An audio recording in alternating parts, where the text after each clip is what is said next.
फडणवीस तुम आगे बढ़ो, हम तुम्हारे साथ हैं। पुन्हा एकदा देवेंद्रजींच्या रूपानं राज्याला तरुण तडफदार आणि अभ्यासू व विकासाचं व्हिजन असणारे मुख्यमंत्री म्हणून लाभले ही आमच्यासारख्या कार्यकर्त्यांच्या दृष्टीनं अभिमानाची गोष्ट आहे, अशी प्रतिक्रिया डॉक्टर राजेंद्र पिपाडा यांनी यावेळी बोलताना दिली। राहाता येथे मुख्य चौकात माननीय नामदार देवेंद्रजी फडणवीस हे पुन्हा एकदा मुख्यमंत्री झाले, या निमित्तानं राहाता नगरपालिकेच्या प्रथम लोकनियुक्त नगराध्यक्षा माननीय ममताभाभी पिपाडा तसेच डॉक्टर राजेंद्र पिपाडा मित्रमंडळाच्या वतीनं राहाता येथे कार्यकर्त्यांसमवेत फटाक्यांची आतिषबाजी आणि ढोल ताशाच्या गजरात एकमेकांना पेढे भरवत जल्लोष साजरा करून राहात्याच्या मुख्य चौकापर्यंत मिरवणूक काढून आनंद उत्सव साजरा केला।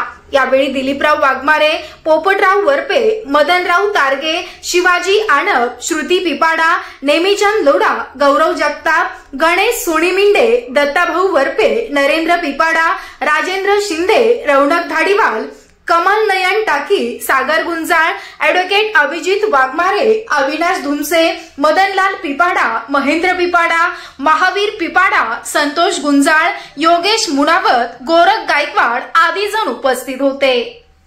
यावेळी डॉक्टर राजेंद्र पिपाडा म्हणाले की महाराष्ट्र राज्याचे नवनिर्वाचित मुख्यमंत्रीपदी देवेंद्रजी फडणवीस यांची निवड झाल्यानं कार्यकर्त्यांमध्ये उत्साहाचं वातावरण झालं।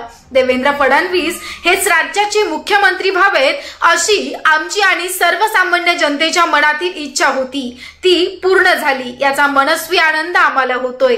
या आधी देखील राज्याच्या जनतेनं देवेंद्र फडणवीस यांची मुख्यमंत्री पदाची कारकीर्द पाहिलेली आहे। त्यांनी अतिशय उत्तम प्रकारे राज्याचा कारभार पाहिला। कुठल्याही आव्हानाला सामोरं जाण्याची क्षमता असलेले, अतिशय अभ्यासू, धडाडीने निर्णय घेण्याची क्षमता असलेले नेतृत्व म्हणून त्यांच्याकडे पाहिलं जातं। सर्वसामान्यांच्या प्रश्नांची जाण असलेले मुख्यमंत्री राज्याला लाभले आहेत। शिर्डी संस्थांच्या कामगारांचा प्रश्न असो किंवा फूल उत्पादक शेतकऱ्यांचा प्रश्न असो, आम्ही पाठपुरावा केल्यानंतर तत्परतेने निर्णय घेऊन न्याय देणारं नेतृत्व म्हणजे देवेंद्र फडणवीस हे आहेत।